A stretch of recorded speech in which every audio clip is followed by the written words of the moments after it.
Estamos de volta com mais Conexão e para esse bloco uma entrevista super gostosa com um cara que eu admiro pra caramba, que é o fotógrafo Ricardo Avelino. Ricardo, obrigada pela presença, viu, aqui no Conexão. Tô namorando essa pauta contigo já tem um tempo, né não? A gente aqui de Campos é apaixonado pela Conexão, né? Você é uma pessoa muito inteligente, assim, trabalha o programa muito bem. Obrigada. Avelino, eu queria falar um pouquinho sobre você. Bom, você recentemente completou 52 anos, teve uma carreira... Ainda tem, né, que você ainda fotografa. Como fotógrafo brilhante, assinou trabalhos super legais, fotos jornalísticas também. E já flertou com a pedagogia, né, que você tinha um grande sonho de ser diretor de uma escola. Sempre foi um grande intelectual. A gente conversa com você, a gente nota que você tem conteúdo, você lê, você escreve muito bem. Flerta com a política. Fala um pouquinho de onde que veio tanta referência, hein? A referência, quando você fala em referência, são os pais, claro. São o meio, os né? irmãos mais velhos, é sempre o meio, né? A gente costuma dizer que são um produto do meio. Então, usando isso ou não na fala, isso está presente, não adianta. Você não tem como escapar de onde suas origens, onde você veio e o que você viveu. E eu nasci em março de 64. Imagina. O bicho estava pegando no Brasil. É verdade. Tudo no meio do apertado, barulho, pouca liberdade.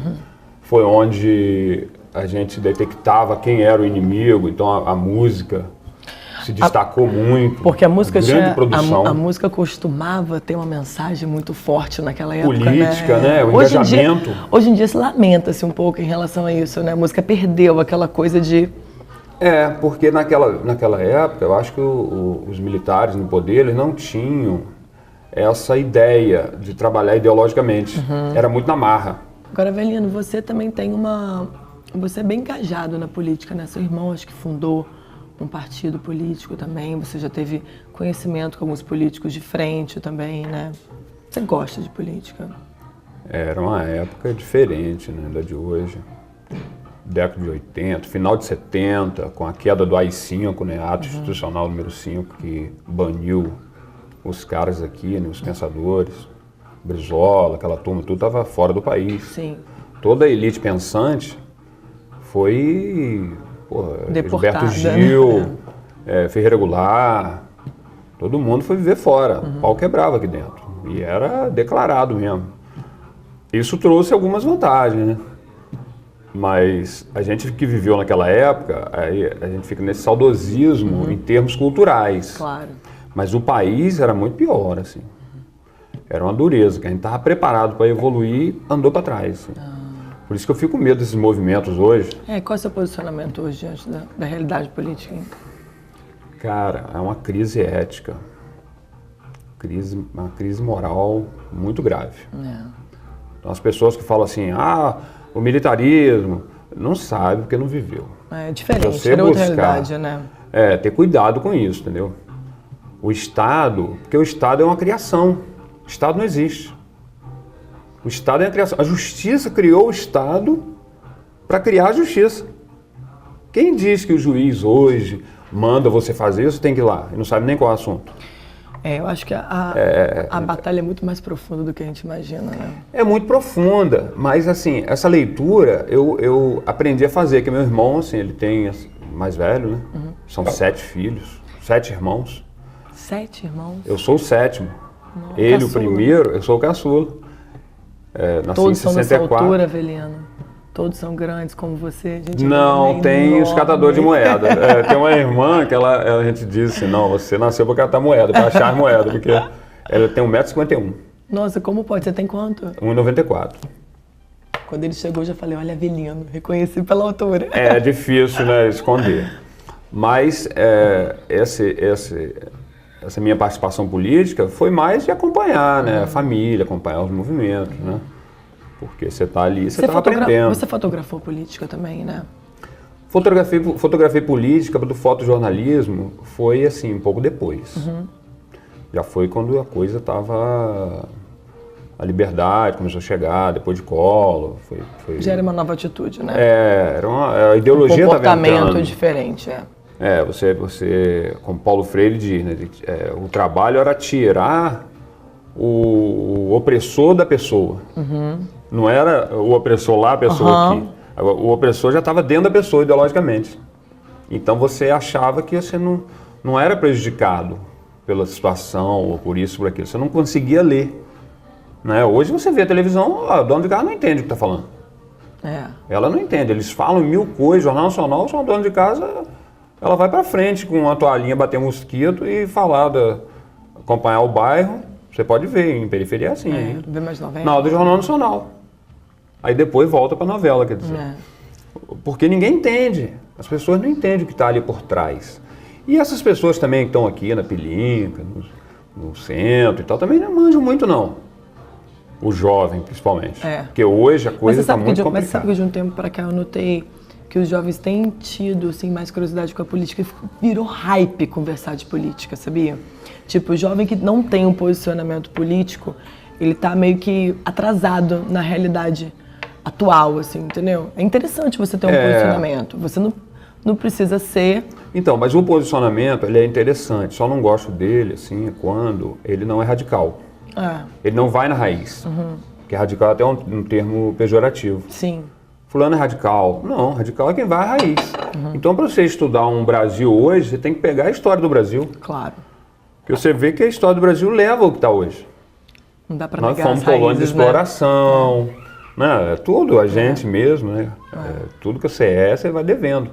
Então, você vê a construção do país, foi uma construção sempre de paternalismo, de proteção. Então hoje... É o retrato, né? Nós não estamos preparados. A gente deixou o pessoal muito à deriva, explorou muito. Tinha até uma frase do ministro da Fazenda, Delfim Neto, na época da ditadura, que era crescer o bolo para depois dividir. Então aplicava assim na esperança, aí o povo da esperança. Então nós somos o povo da esperança. Essas questões que estão acontecendo hoje, de mobilização aí, por causa dessa crise ética que está havendo em Brasília, não só em Brasília, né? Eu tenho TV, eu tenho CD pirata em casa. Então, tem que prender a gente também, né? Claro. Você contribui. Então, no Brasil parece que é uma coisa da vantagem, não sei. Mas aí eu vivi esse período aí, gostava muito do movimento, não entendia bem. Depois você vai arrumando, né? Vai estudando. Você conviveu um pouco assim com Brizola, ter carta de Brizola, de minha filiação no partido foi assinada por Brizola. Que bacana. Então, há passagens assim interessantes, né? Que é uma liderança, né, sul-americana. E na fotografia, assim, qual foi uma passagem interessante que você viveu também? A fotografia tem várias passagens. Um dia um irmão meu levou uma máquina para lá, para casa, uma máquina semi-profissional. Aí eu mexendo naquilo, poxa, eu já gostava de foto, não sei, né, ficar de jornal, acompanhava o JB pelas imagens, porque você lê um jornal do Brasil é complicado, os textos muito densos pra gente que tinha 15, 16 anos. Não, e era naquela época, então, né? Muito politizado. Era onde estava o intelecto, a na informação, verdade, né? era chato de ler, né? Era o Globo Jornal do Brasil nas mesas. Um mais de direita e o outro meio para a esquerda. Uma pena ter acabado, né? Uma pena, mas são os novos tempos, não tem como... Né? A gente estava falando que é tão chique, né? Você abrir um jornal, ler um jornal. Muito chique. Aqui, chique. Por exemplo, agora aqui estaria... se fosse há 20 anos atrás, estaria aqui uns 3 jornais aqui. E não um celular, né? E não um celular que hoje serve de jornal. Eu até me considero até um pouco atrasado nessa... Mas eu sou resistente. Eu costumo dizer que sou resistente para não ficar de atrasado. Claro, claro. Então, hoje, informação, você sai de casa e se você não checar, você passa vergonha onde você está, porque já mudou. A informação, ela chega muito rápido e cada hora é uma coisa diferente. Se você não tiver muito rápido. De fato ligado, você fica sem conversa, fica com uma conversa atrasada. Você pisa em falso, você fica inseguro, tá? E foi através do jornal também que você descobriu a fotografia, porque sempre no jornal é a vitrine das fotografias. A fotografia, eu comecei já no jornalismo, porque eu não tinha assim, a família tinha muito aperto para pagar uma faculdade na época. E eu já fui fazer faculdade casado. Então, começar a parar. Aí entrei na faculdade e comecei a fazer o arquivo da FAFIC. Então era uma forma de eu pagar a mensalidade. Certo. Aí a diretora me aliviava na faculdade, né? no valor, e eu fazia o arquivo. Lá tinha uma máquina, eu também tinha uma máquina, e a gente foi, daqui a pouco filmei, fiz vídeo. E ali virou uma... Fizemos, era uma forma, e entrei. Um dia, Rodrigo Florencio, um colega nosso, trabalhava no jornal, eu não trabalhava no jornal ainda, ele me disse que estavam fazendo teste. Tá fazendo teste lá para fotógrafo. Aí tá, eu fazia pedagogia na FAFIC, olha só. Mas vivi em teatro, vivi em coisas assim, desenvolvendo a fotografia. Eu vou lá fazer, aí começou uma chuva tremenda que alagou aqui, Talva, Cardoso, foi terrível. Uma daquelas chuvas que... Foi 96 para 97. Só sei que eu fiquei lá em Talva, meu irmão ele tem uma assessoria lá em Talva, ficamos trabalhando lá em Talva, e Talva foi a primeira cidade das envolvidas na enchente a ter o benefício do governo federal por causa das fotos. Ah, que legal! Que eu fazia, dava um jeito, vinha a campos, revelava, corria, tal. E o prefeito foi anexando, meu irmão me acompanhando. Hoje tudo tão fácil, naquela época tudo tão maior sofrido, né? Era filme ainda. Era filme para revelar. Era filme, suplício. que inclusive desenvolveu mais o talento do fotógrafo faz de filme, que você fotografa sem ter a certeza. Sim. Então eu tinha que estudar mais. Aí fiz lá a enchente, depois da enchente me apresentei ao jornal. Aí eu agarrei aquilo com unhas e dentes, falei, cara, tremendo. Eu acho que existe também, né, uma magia nessa coisa da fotografia jornalística, né? Ela... porque a fotografia jornalística, ela perde muitas vezes na questão técnica, por causa da velocidade.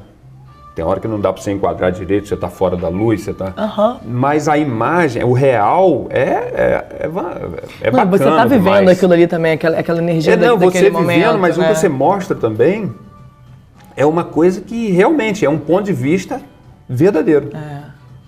Não é a verdade. Né? É um ponto de vista do fotógrafo. Sempre. Naquele momento, né? Naquele momento, daquele fotógrafo. Porque outro fotógrafo pode olhar outra coisa naquela situação. Verdade. Então, quando você leva uma foto, aquela foto é carregada de emoção.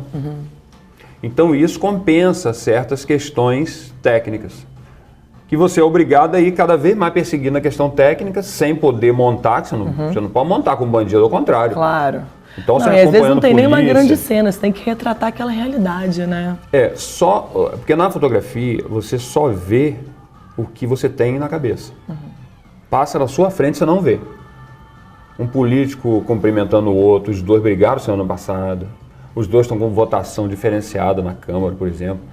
Aí eles chegam para representar, tem que cumprimentar, para passar um atrás do outro. Aquela hora da imagem, você pode ver que sempre tem essas imagens, claro. Assim, um cara passando atrás do outro, cabeça baixa, tudo aquilo ali tem um significado, um simbolismo.